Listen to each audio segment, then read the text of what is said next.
नमस्कार दोस्तों, जगू का जीके हब एवं डिजिटल प्लेटफॉर्म पे आपका स्वागत है और आधुनिक भारत के इतिहास की क्लास में आपका बहुत बहुत स्वागत, बहुत बहुत अभिनंदन और बहुत बहुत शुभकामनाएं। हमारा जो टॉपिक चल रहा था वो ईस्ट इंडिया कंपनी का विस्तार चल रहा था। ईस्ट इंडिया कंपनी का राज्यों पर विस्तार के बारे में बात चल रही थी कि पहले उन्होंने कौन से राज्य को, तो सबसे पहले उन्होंने बंगाल राज्य को प्राप्त किया और वहां पर अपने अधिकार कायम किए। तो बंगाल में हमने प्लासी और आपका बक्सर का युद्ध पड़ा और फिर किस प्रकार से वो बंगाल के गवर्नर बने, कैसे द्वैत शासन आया। और दूसरा जो टॉपिक था हमारा कि बंगाल के बाद उन्होंने मैसूर में दो दिग्गज थे, एक आपका हैदर अली, एक मतलब कौन सा, टीपू सुल्तान। उनसे उन्होंने आंगल मैसूर युद्ध लड़े, चार लड़े और फिर वो किस प्रकार से स्टेबल हो गए। तो बंगाल, मैंने कहा इनका विस्तार हो गया। तो ये जो पहले बंगाल का गवर्नर पद हुआ करता था वो आजकल बंगाल का गवर्नर जनरल हो गया।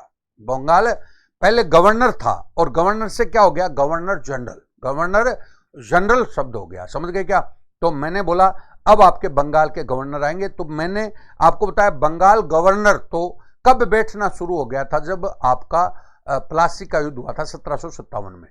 तो बंगाल का गवर्नर पहला रॉबर्ट क्लाइव बैठा था और बाद में अंतिम गवर्नर जो है वो वारेन हेस्टिंग्स बैठा था। बाद में इनका विस्तार हो गया तो वारेन हेस्टिंग्स तो पहला हो गया, वारेन हेस्टिंग्स पहला गवर्नर जनरल हो गया। और बाद में मैंने बताया था दूसरा कॉर्नवालिस हो गया जो वहां पर लड़े थे, कॉर्नवालिस वेलेस्ली हो गया, तो वो जो कहां पर लड़े थे, आंगल मैसूर युद्ध में लड़े थे। ठीक है, तो आज हम जो पढ़ाने जा रहे हैं वो बंगाल के गवर्नर जनरल पढ़ाने जा रहे हैं और बाद में हम तीसरा राज्य आपको बताएंगे। तीसरा राज्य आपका कौन सा होगा, सिख वाला। और सिख के साथ बाद में ये भारत में पूरे में फैल जाएंगे तो फिर भारत के गवर्नर जनरल होंगे। हो गया, 3-4 पार्ट होंगे इसके। तो पहले मैं बंगाल के गवर्नर जनरल के बारे में आपसे चर्चा करना चाह रहा हूं, देखिएगा।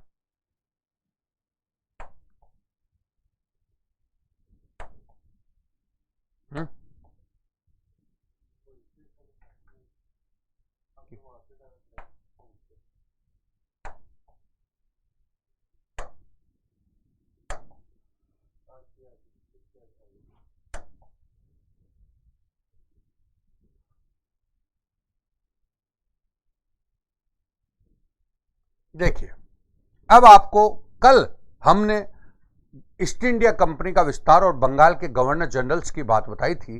तो कल हमने यहां पे छोड़ा था बंगाल के गवर्नर जनरल। तो पहला गवर्नर जनरल हमने वारेन हेस्टिंग्स बताया, ये याद करने के लिए वैसे आ जाता है। दूसरा कॉर्नवालिस बताया जो आपको पता ही था। सर जॉन बताया और बाद में लॉर्ड वेलेस्ली बताया, ये जॉर्ज बार्लो बताया, बाद में मिंटो प्रथम बताया, बाद में लॉर्ड हेस्टिंग्स बताया, बाद में लॉर्ड एमरस्टड बताया और लास्ट आपका लॉर्ड विलियम बेंटिक बताया। तो पहला, अब देखिए जोड़ लीजिए, पहला बंगाल का गवर्नर रॉबर्ट क्लाइव था, तो अंतिम कौन था, वारेन हेस्टिंग्स। बाद में वारेन हेस्टिंग्स पहला गवर्नर जनरल बन गया, किसका, बंगाल का। और फिर अंतिम बंगाल का governor general Lord William Bentinck. अब मैं इन गवर्नर जनरल ने क्या क्या काम किए, क्योंकि इसी से अपना भारत का विकास होगा, विस्तार होगा। कि अब आप ये कह सकते हैं कि भाई अंग्रेजों से हमें क्या क्या तो चीजें पॉजिटिव मिली, क्या क्या चीजें नेगेटिव मिली, वो सारी बातें यहां पर आ जाएंगी। तो पहला नंबर है वारेन हेस्टिंग्स। तो वारेन हेस्टिंग्स के बारे में हम बात कर रहे हैं।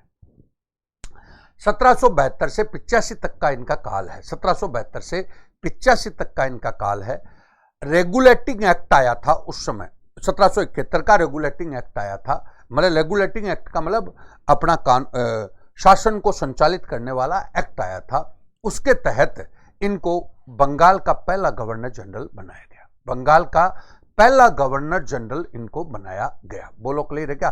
पहला गवर्नर जनरल बंगाल का बना दिया। ठीक है, अब मैं बोल रहा हूं, इनको आपको पता ही है कि इनको दीवानी अधिकार प्राप्त थे। अंग्रेजों को कौन से अधिकार प्राप्त थे? दीवानी।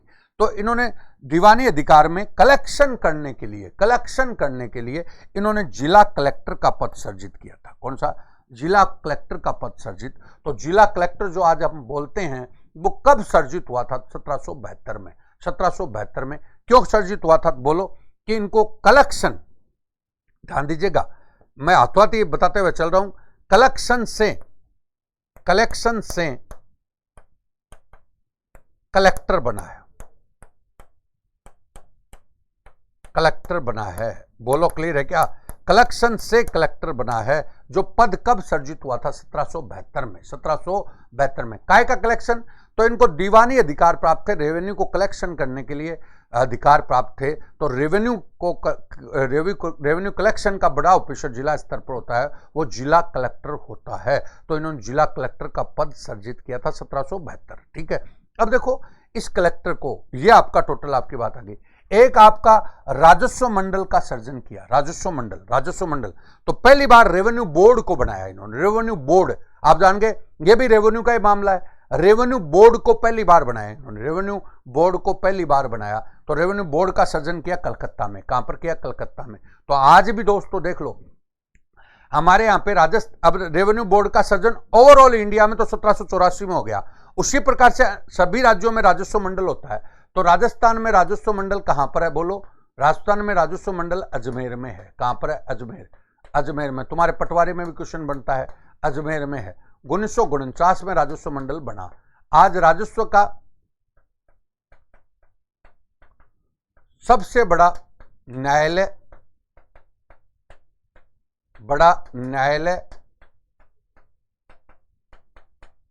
है ये, और इसी के अंडर में कलेक्टर होता है। सुन लो मेरी बात, जिले में कलेक्टर होता है, इसी के अंडर में तहसीलदार होता है, और इसी के अंडर में आपका पटवारी होता है। कौन सा? पटवारी। ये कड़ी आपकी इसके साथ रेवेन्यू बोर्ड के साथ जुड़ जाती है, तो आप जोड़ सकते हैं दोस्तों, ये आपके पटवारी में भी काम आता है, ध्यान दीजिएगा। तो राजस्व मंडल का सर्जन इन्होंने 1784 में एक बार देखना पड़ेगा इसको, राजस्व मंडल को देखना, आप भी देखना। राजस्व मंडल मेरे को जो मिला 1784 पर थोड़ी सी मेरे को शंका है, तो आप भी इसको देखना राजस्व मंडल का, क्योंकि नेट वेट पे देख सकते हो आजकल। तो राजस्व मंडल का सर्जन कब हुआ था? तो 17 हुआ वारेन हेस्टिंग्स के समय था, लेकिन 84 में मेरे को थोड़ी शंका है, मैं कल और बता दूंगा आपको। तो देखिए राजस्व मंडल का सर्जन इन्होंने किया, और सबसे पहले राजस्व मंडल कहां पर बना? कलकत्ता में बना। और मैंने कहा अपने यहाँ पे आज राज्यों में सब में राजस्व मंडल होता है, तो राजस्व मंडल कहाँ पर है? अजमेर में। 1949 में बना। राजस्व का सबसे बड़ा ऑफिस एंड राजस्व का सबसे बड़ा न्यायालय है।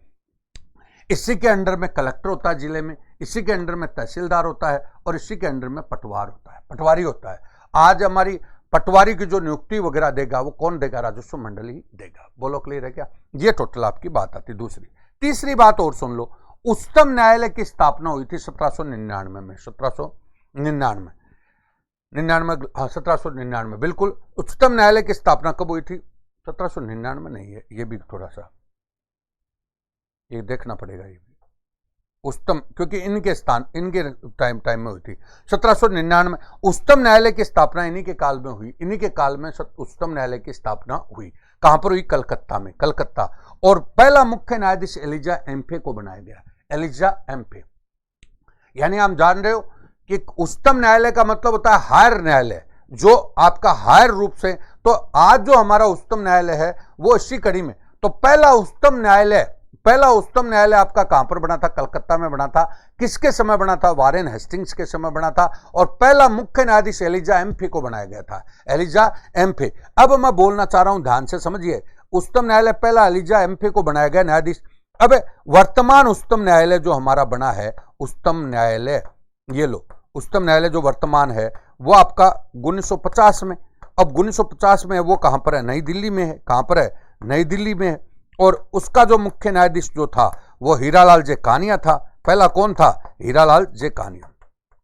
तो देखिए, वैसे ब्रिटिश के समय हीरालाल जे कानिया, ब्रिटिश के समय उच्चतम न्यायालय जो बना था, सुनिएगा, ब्रिटिश के समय जो उच्चतम न्यायालय बना था वो आपका कहां पर बना था? कलकत्ता में बना था। किसके समय बना था? वारेन हेस्टिंग्स के समय बना था। ठीक है। और पहला मुख्य न्यायाधीश आपका कौन था? तो एलिजा एम्फे था। एलिजा एम्फे था। ठीक है, ये आपकी बात आ गई, क्या क्या चीज आपकी बनी। और मैंने कहा उसी उच्चतम न्यायालय की कड़ी में आप आगे जाते हो, तो हमारा वर्तमान में जो उच्चतम न्यायालय ने काम करना शुरू किया वो 1950 में किया, नई दिल्ली में है। और पहला मुख्य न्यायाधीश कौन बना था? हीरालाल जे कानिया। ठीक है, आगे चलिए। अब देखिए, आगे बढ़े तो भारत में न्यायिक सेवा का इसको जनक बोलते हैं। न्यायिक सेवा मतलब जुडिशरी सर्विस जो है उसका, जो हमारी जुडिशरी सर्विस होती है, न्यायिक सेवा होती है, उसका जन्मदाता किसको बोलते हैं? न्यायिक, जान गए क्या? जुडिशरी सिस्टम है टोटल आपका। पहले उन्होंने उच्चतम न्यायालय बनाया तो उसका नीचे का तंत्र भी उन्होंने बनाया, तो पूरा जुडिशरी सिस्टम का जन्मदाता यही माना जाता है। रियासतों के साथ होने वाली घेरे की नीति, जिसको रिंग ऑफ फेंस बोलते हैं, रिंग ऑफ फेंस बोलते हैं, उसका जनक था। Ring of fence buffer zone बनाकर कंपनी की सीमाओं की रक्षा करना। बफर जोन का मतलब एक रियासत के साथ मिलकर के रियासत के साथ मिलकर के अपना बफर जोन बना लिया और फिर कंपनी की सीमाओं की रक्षा करना। उदाहरण बोलूंगा, उदाहरण आपको तभी समझ में आएगा। तो घेरे की नीति, रिंग ऑफ फेंस, ये आप ध्यान रखना। अब ये घेरे की नीति क्या है मैं बताना चाह रहा हूं। जैसे आज हमारा केंद्र सरकार है, केंद्र सरकार के राज्यों में क्या होते हैं, राज्यों में कई प्रकार के उपक्रम होते हैं सुनना। जैसे एयरपोर्ट किसका है, केंद्र सरकार का। रेलवे किसका है, केंद्र सरकार का। बड़ी बड़ी इंडिया में राज्यों में कंपनियां, हिंदुस्तान जिंक लिमिटेड है, हिंदुस्तान कॉपर लिमिटेड है।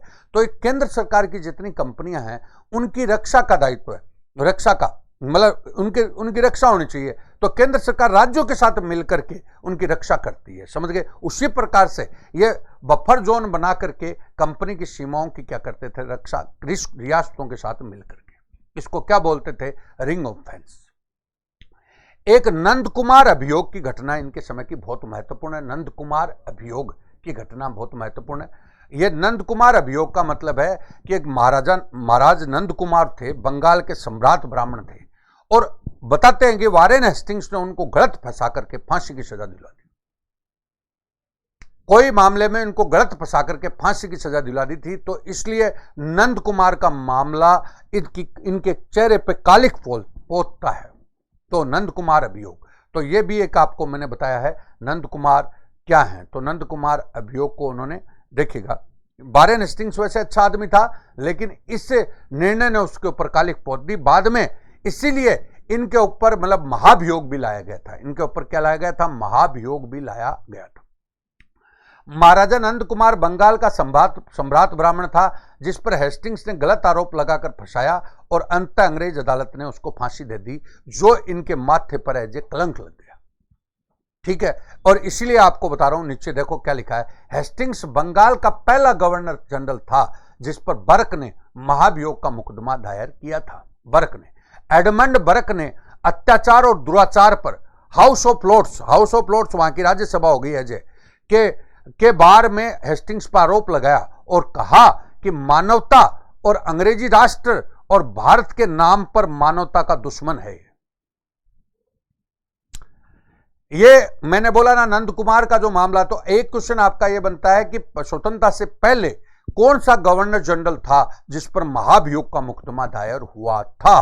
तो वो कौन था, आपका वारेन हेस्टिंग्स। तो दोस्तों ये सारी चीजें आपको पढ़नी है, जिससे आपका पूरा का पूरा सिस्टम समझ में आ जाएगा। तो ये हो गया। अब मैंने बोला नंद कुमार, इनके समय एक संस्था थी, सामाजिक संस्था, जिन्होंने मतलब बनाई, एशियाटिक सोसाइटी ऑफ बंगाल।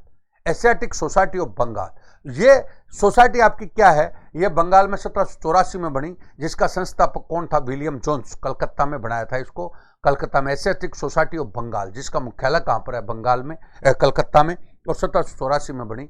और मैंने आपको क्या कहा, ये एक ऐसी संस्था है जो एज ए कांग्रेस वगैरह आगे बढ़ेगी ना, उसी जैसी संस्था है जिन्होंने जो कांग्रेस वगैरह को आधार देगी। तो एशियाटिक सोसाइटी ऑफ बंगाल, तो ये आपका है। तो बोलो, एक तो इनके माथे पर जो कलंक था वो नंद कुमार का मामला था, इसी कारण से उनके ऊपर महाभियोग लाया गया। महाभियोग लाने वाला कौन था, एडवर्ड बर्क था। और पहला महाभियोग किस गवर्नर जनरल पर लाया गया था, तो वारेन हेस्टिंग्स पर लाया गया।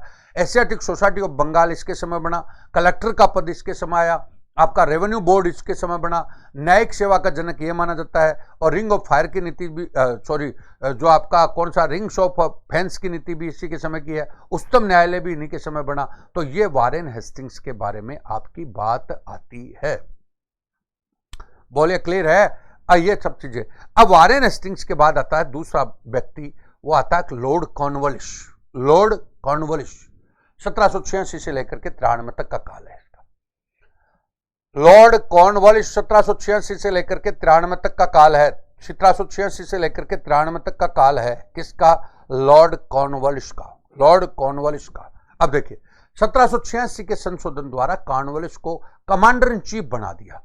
मतलब द्वितीय गवर्नर जनरल तो था ही वो, लेकिन इसको कमांडर इन चीफ सेना वगैरह का भी क्या बना दिया, हेड बना दिया। Commander in chief. जैसे उदाहरण बोल रहा हूं, उदाहरण सुन लो। हमारी भारतीय सेना, तो भारतीय सेना का कमांडर इन चीफ कौन है? तो राष्ट्रपति। मतलब सर्वोच्च कमांडर बोलते हैं ना, सर्वोच्च कमांडर भारतीय सेना का सर्वोच्च कमांडर राष्ट्रपति है। उसी प्रकार से उसी प्रकार का कमांडर इन चीफ पहला कौन बना था? Lord Cornwallis. इसको भारत में सिविल सेवा और पुलिस सेवा का जनक माना जाता है। सिविल सर्विस जानेंगे, हमारी लोक सेवा, जो हमारी अधिकारियों की सेवा, जो IAS RAS वगैरह जो बोलते हैं, तो वो लोक सेवा या सिविल सेवा का जनक मानते हैं और पुलिस सेवा का भी जनक मानते हैं। अब देखो, न्यायिक सेवा का जनक है। न्यायिक सेवा का जनक किसको मानते हैं? तो हमारी 3 सेवाएं बड़ी, बोलो। पहली नंबर रखिए सिविल सर्विस सेवा, दूसरी नंबर पुलिस सेवा, न्यायिक सेवा।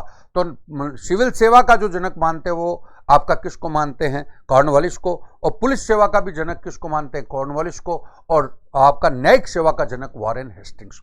तो हमें कौन कौन सी चीजें कहां कहां मिली है, वो सारी चीजें दोस्तों आ जाएंगी। ये एज ए विकास तो है, हमने क्या क्या चीज कहां से ली है। आगे देखिए, 1793 में कॉर्नवालिस कोड का निर्माण हुआ और शक्ति पृथक्करण का सिद्धांत लागू हुआ। शक्ति पृथक्करण का सिद्धांत लागू हुआ। ध्यान दीजिएगा, शक्ति पृथक्करण जान गए। वैसे आप अगर इतिहास में पढ़ते हो तो देखिएगा, शक्ति पृथक्करण लॉर्ड मॉन्टेस्क्यू का है।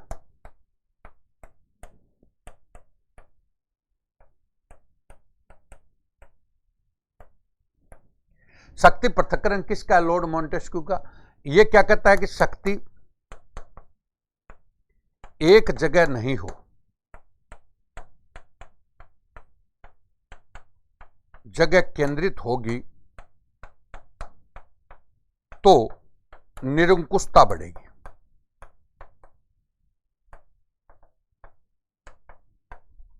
तब बढ़ेगी। बोलो, क्लियर है क्या? निरंकुशता बढ़ेगी। तो इन्होंने क्या काम किया बोलता है, इन्होंने कहा कि जैसे हमारे 3 पार्ट होते हैं, विधायिका, कार्यपालिका, न्यायपालिका, जो भी है, तो वहां पर हमारे एक ही जगह शक्ति नहीं होनी चाहिए, सारी शक्ति का पृथक्करण होना चाहिए। और इसलिए देखो, उस समय इन्होंने क्या काम किया, देखिए, न्यायिक विभाग को राजस्व विभाग से क्या कर दिया? अलग कर दिया।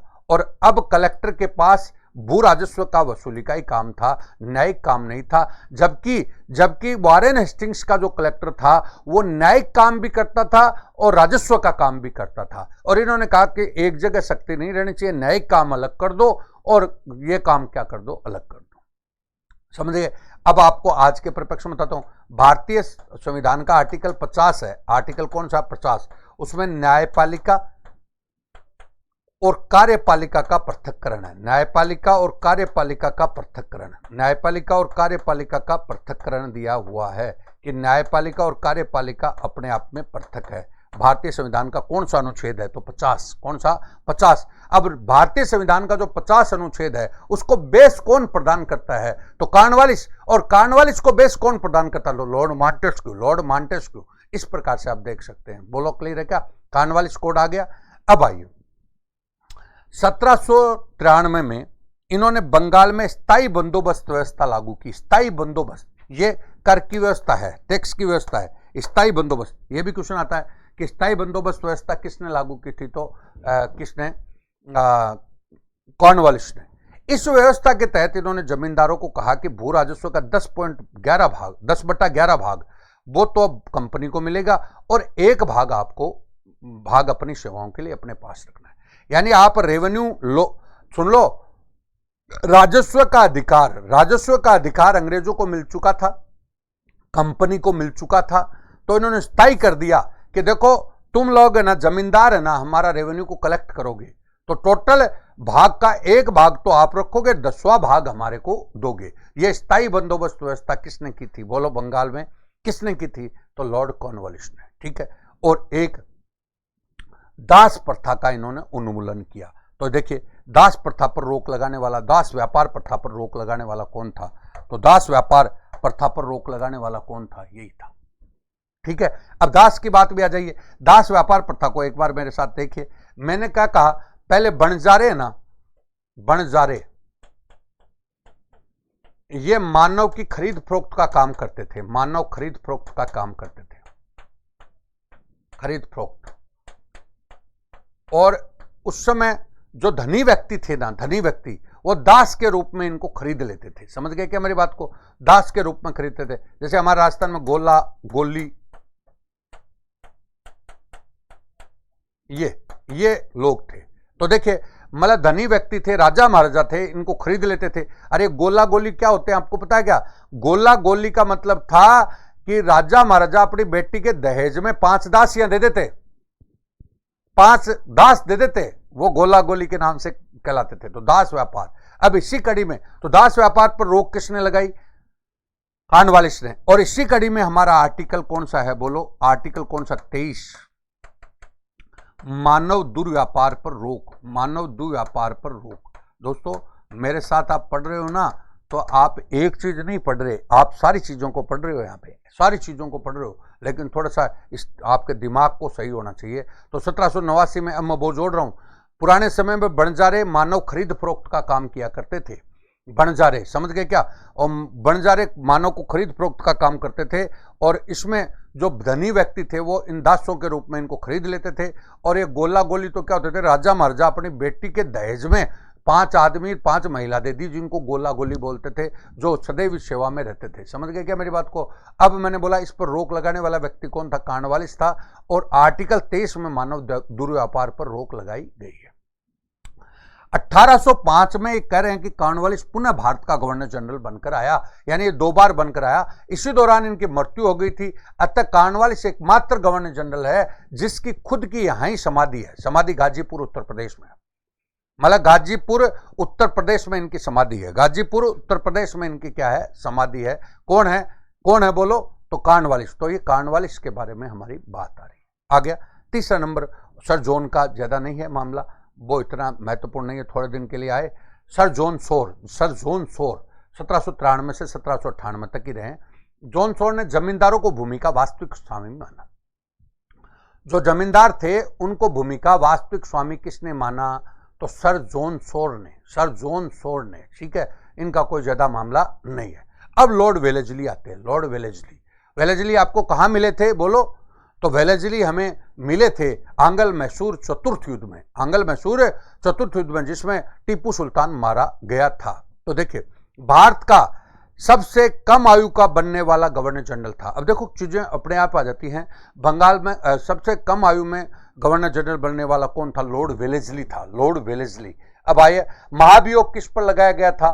तो महाभियोग आपका किस पर लगा था? वॉरेन हेस्टिंग्स पे। 2 बार कौन आया था? तो कॉर्नवालिस। कौन सा गवर्नर जनरल है जिसकी यहीं पर मृत्यु हुई, यहीं पर कब्र समाधि है? तो कौन है? कॉर्नवालिस। ऐसे जुड़ जाता है। इनको बंगाल टाइगर के नाम से भी जाना जाता है।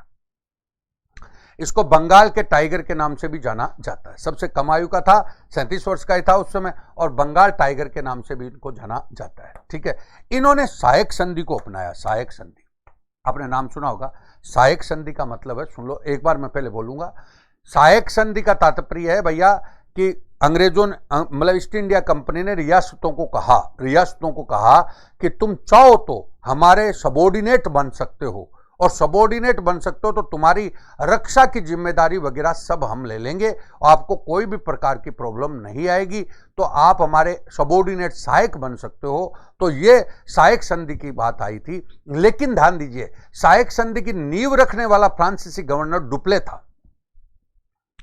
सहायक संधि की नींव रखने वाला फ्रांसीसी गवर्नर कौन था? डुप्ले। अच्छा, आपको डुप्ले कहां पर मिला? तो डुप्ले आपको कर्नाटक का पहला युद्ध, कर्नाटक का दूसरा युद्ध, उसमें कौन मिला था? डुप्ले। कौन मिला था? डुप्ले। समझ गए? तो ये डुप्ले मतलब सहायक संधि की नींव रखने वाला था, लेकिन इसको व्यवहारिक स्वरूप किसने दिया है बोलो? तो वेलेस्ली ने दिया है। तो वेलेस्ली की सहायक संधि के नाम से जाना जाता है।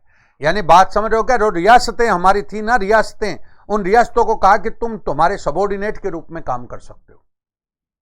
अब आइए, सहायक संधि को स्वीकार करने वाला, सहायक संधि को स्वीकार करने वाले राज्य देखो। पहला राज्य था हैदराबाद। 1798 में। अब ये क्वेश्चन बन जाता है कि वेलेस्ली की सहायक संधि को स्वीकार करने वाला पहला मतलब रियासत कौन सी थी? तो हैदराबाद थी। दूसरी मैसूर थी, मैसूर जानी गए। और तीसरी आपकी तंजौर थी। और राजस्थान में भरतपुर, अलवर, धौलपुर थी। राजस्थान में भरतपुर, अलवर और कौन सी? धौलपुर। राजस्थान में भरतपुर, अलवर और कौन सी थी? धौलपुर। तो दोस्तों ये आपका टोटल टॉपिक होता है। तो चीज़ों को समझते हुए चलें तो सारी चीज़ें आपको समझ में आ जाएगी। 1799 में वेलेजली ने प्रेस पर प्रतिबंध लगाया, वेलेजली ने प्रेस पर प्रतिबंध लगा दिया। अब करें, प्रेस पर प्रतिबंध लगाने वाली भी घटना पहली मानी जाती है, पहली घटना थी, ठीक है। अब आइए, वेलेजली ने एक काम और किया। वेलेजली ने जो सिविल सेवा थी, सिविल सेवा का जनक किसको माना जाता है? कॉर्नवालिस को। कौन सा? कॉर्नवालिस को। तो कॉर्नवालिस सिविल सेवकों को मतलब लंदन में ट्रेनिंग दी जाती थी। कहां पर? लंदन में। तो वेलेजली ने क्या किया? उन सिविल सेवकों की ट्रेनिंग के लिए यहाँ पे फोर्ट विलियम कॉलेज खोला। फोर्ट विलियम कॉलेज खोला कलकत्ता में। जैसे उदाहरण बोल रहा हूँ, उदाहरण आज जैसे हमारे आईएएस अधिकारी होते हैं, उनको ट्रेनिंग लाल बहादुर शास्त्री अकादमी मसूरी में दी जाती है। अब आप उस समय ये ट्रेनिंग को स्टार्ट करने का जो काम किया था वो वेलेजली ने किया था, और इन्होंने फोर्ट विलियम कॉलेज की स्थापना 1800 में कलकत्ता में की थी, ठीक है। 1800 में किस पे की थी? कलकत्ता में। और 1803 में इन्होंने बाल हत्या पर पूर्णतः क्या लगा दिया? प्रतिबंध। बाल हत्या मतलब उस समय बालिकाओं की हत्या कर देते थे, तो बाल हत्या पर इन्होंने पूर्णतः क्या लगाया? बालिका वध भी बोल सकते हो, बाल हत्या भी बोल सकते हो। तो बाल हत्या पर इन्होंने, वेलेजली ने पूर्णतः क्या लगाया था? प्रतिबंध। अब देखिए, इसी परिप्रेक्ष्य में आप अपना जो बाल हत्या कॉन्सेप्ट है, उसी परिप्रेक्ष्य में आप आगे बढ़ सकते हो कि बाल हत्या पर इन्होंने पूर्णतः प्रतिबंध।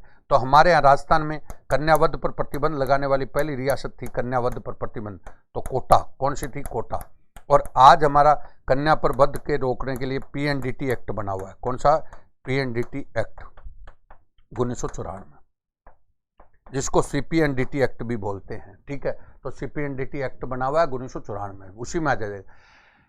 पहली बार मुख्य सचिव का पद सर्जित हुआ था इनके समय पहली बार मुख्य सचिव का पद हुआ था। उस समय चीफ सेक्रेटरी जो थे, चीफ सेक्रेटरी थे, वो सामान्यतः केंद्र में थे। बाद में आपको पता आगे जाकर के 1861 में चीफ सेक्रेटरी है ना, राज्यों में आ जाएगा। आज हमारे राज्य का सबसे बड़ा अधिकारी कौन होता है? चीफ सेक्रेटरी होता है, यानी मुख्य सचिव होता है। पहले मुख्य सचिव केंद्र में हुआ करता था। तो पहला मुख्य सचिव जीएस बार्लो था, जीएस बार्लो था। चीफ सेक्रेटरी कौन था? पहला मुख्य सचिव जीएस बार्लो था। और मुख्य सचिव का पद कब सर्जित हुआ था? तो बोलो, वेलेजली के समय। अब एक बार वापस बोल दीजिए, कलेक्टर का पद, रेवेन्यू बोर्ड का पद, रेवेन्यू बोर्ड, ये सब आपके किसके समय? वॉरेन हेस्टिंग्स के समय। आपका चीफ सेक्रेटरी का पद किसके समय? वेलेजली के समय, समझ गए। न्यायिक सेवा का जनक कौन है? वॉरेन हेस्टिंग्स है। और पुलिस सेवा और सिविल सेवा का जनक कौन है? तो आपका कॉर्नवालिस है। और इधर शक्ति पृथक्करण का कौन है? तो कॉर्नवालिस है। और मैंने आपको बोला कि ट्रेनिंग का जनक कौन हो गया? तो वेलेजली हो गया। तो इस टाइप से दोस्तों जोड़ो, ये सारी चीज़ें हमारे आज देखने को मिलती है। तो ये उनका इतिहास ही तो हुआ ना, सारी चीज़ें जुड़ गई, तो ये चीज़ें आपको देख सकते हो, ठीक है। अब आप आगे, तो ये वेलेजली के बारे में है, ये 3 महत्वपूर्ण हैं। उसके बाद चौथा नंबर था सर जॉर्ज बार्लो के बारे में देखिए थोड़ा सा है। इनके समय वेल्लोर सिपाही विद्रोह हुआ था। अब ये विद्रोह भी आ जाता है, वेल्लोर में सिपाही विद्रोह हुआ था। वेल्लोर में क्या हुआ था? सिपाही विद्रोह हुआ था। ये कब की बात है? 10 जुलाई 1806 की, 10 जुलाई 1806 की। उस समय मद्रास राज्य हुआ करता था, जो आज का तमिलनाडु है। मद्रास का नाम आजकल चेन्नई कर दिया, और वैसे तमिलनाडु, मद्रास अलग से ही राज्य हुआ करता था, जो आज का क्या है? तमिलनाडु है, ठीक है। तो वो आपका टोटल आ गया, बोलो, क्लियर है। कंपनी के खिलाफ भारतीय सिपाहियों द्वारा बड़े पैमाने पर विद्रोह किया था, हिंसक विद्रोह किया था, जिसको वेलोर सिपाही विद्रोह बोलते हैं। तो ये वेलोर सिपाही विद्रोह कब होता है? 1806 में। कहां पर होता था? तमिलनाडु या मद्रास में। और कंपनी के खिलाफ सिपाहियों का, भारतीय सिपाहियों का बड़ा क्या था? विद्रोह था। तो ये आप 1857 की क्रांति देते हो ना, उससे पहले दिखा सकते हो कि ये पृष्ठभूमि में आ जाएगा कि सैनिक कहां से रुष्ट चल रहे हैं। तो ये सर जॉर्ज बार्लो के समय। आगे आइए, छठा नंबर बात करें तो छठा नंबर पे मिंटो आता है। कौन आता है? Lord Minto. तो लॉर्ड मिंटो प्रथम आता है, और लॉर्ड मिंटो प्रथम के समय आपको दिखाई दे रहा है कि अमृतसर की संधि हुई थी, अमृतसर की संधि। अब अमृतसर की संधि दोस्तों मैं बताऊंगा, अभी आपको याद आएगा। ये जब हम सिख पढ़ेंगे तो रणजीत सिंह राजा पढ़ेंगे, राजा रणजीत सिंह। तो राजा रणजीत सिंह जो था ना, उसके साथ इसकी संधि हुई थी, जो हम सिख पढ़ेंगे उसमें समझ में आएगा। इन्होंने एक काम किया, पहली बार एजुकेशन पे काम किया। 1813 में चार्टर के द्वारा शिक्षा के विकास के लिए 1 लाख रुपए की व्यवस्था की कि भाई 1 लाख रुपया साल में शिक्षा पर खर्च किया जाएगा। यानी एजुकेशन पे जो शुरुआत हुई है वो लॉर्ड मिंटो के समय हुई है। किसके समय हुई है? लॉर्ड मिंटो के समय। और इन्होंने वैध सिख संबंधों पर भी बल दिया और मिंटो ने वैध सिख संबंधों की स्थापना के लिए मैल्कम को तो ईरान भेजा, एल्फस्टन को काबुल भेजा। और इनके समय सिखों से कौन सी संधि हुई थी? अमृतसर की संधि हुई थी। ये बात तो इनके समय शिक्षा के विकास की बात होती है। आगे आप आते हो तो लॉर्ड हेस्टिंग्स के बारे में और बात कर सकते हैं आप। क्या क्या बात है देखिएगा। भारत में ब्रिटिश प्रभुसत्ता इसी के समय स्थापित हुई थी। इसी के समय पूरी तरह से ब्रिटिश प्रभुसत्ता स्थापित हो गई थी। और इनके नेपाल है ना, नेपाल में भी इन्होंने आंगल नेपाल युद्ध हुआ। नेपाल में युद्ध 1814 से 16 के बीच में सगोली की संधि हुई थी इसके माध्यम से, और इसको उपाधि दी गई थी इसके लिए मार्किवर्स ऑफ हेस्टिंग्स की उपाधि। मराठों और पिंडारियों का भी इन्होंने अंत कर दिया। उस समय देखो बाहर की साइड में भी इन्होंने पूरा अंत कर दिया। नेपाल में जीत गया तो आंगल नेपाल युद्ध हुआ, सगोली की संधि हुई, मराठों का अंत किया, पिंडारियों का अंत किया। और एल्फिस्टन ने रेतबाड़ी व्यवस्था शुरू करी थी। रेतबाड़ी मतलब करने का मतलब है किसान से डायरेक्ट टैक्स लेना।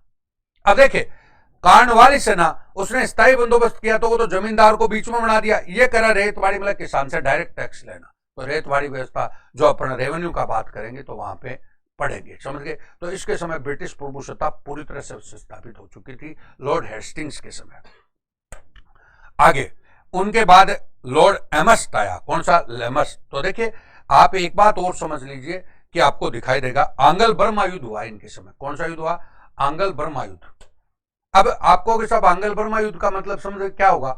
देखो भारत ने बर्मा पर भी अंग्रेजों ने बर्मा में भी अपना अधिकार कर लिया था, नेपाल में भी अपना अधिकार कर लिया। तो नेपाल पे जो अपना था तो आंगल नेपाल युद्ध, इधर आपका आंगल बर्मा युद्ध इनके समय हुआ। और इसमें यान्डबू की संधि हुई थी। कौन सी? यान्डबू।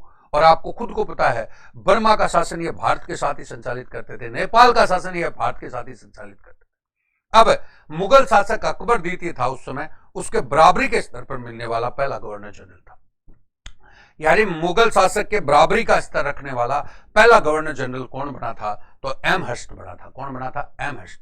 और दोस्तों लास्ट आपका आएगा, वो आएगा लॉर्ड विलियम बेंटिक। नोवा नंबर कौन आएगा? विलियम बेंटिक, जो अंतिम गवर्नर जनरल होगा विलियम बेंटिक। और वो बाद में पूरे भारत पर हमारा इनका स्थापत्य हो जाएगा ना, तो वो भारतीय गवर्नर जनरल के नाम से कहलाएगा। किसके नाम से? भारतीय गवर्नर जनरल। तो वो आगे अपन पढ़ेंगे। और इससे पहले हम तीसरा पॉइंट है हमारा, क्योंकि मैं स्टेप बाय स्टेप बता रहा हूं, तीसरा पॉइंट है हमारा सिखों का, सिख साम्राज्य। कौन सा? सिख साम्राज्य। और सिख साम्राज्य के साथ अंग्रेजों का क्या होता है वो हमें पढ़ना है। और फिर हम भारत के गवर्नर जनरल पढ़ेंगे। तो आप सीधा का सीधा 1857 की क्रांति तक ले आएंगे, बाद में वायसराय आएंगे। समझ गए क्या मेरी बात को? तो वो आपका है भारत के गवर्नर जनरल, अगला टॉपिक होगा। लेकिन उससे पहले सिख साम्राज्य होगा। कौन सा? सिख साम्राज्य। तो दोस्तों नमस्कार, बहुत बहुत शुभकामनाएं, बहुत बहुत अभिनंदन।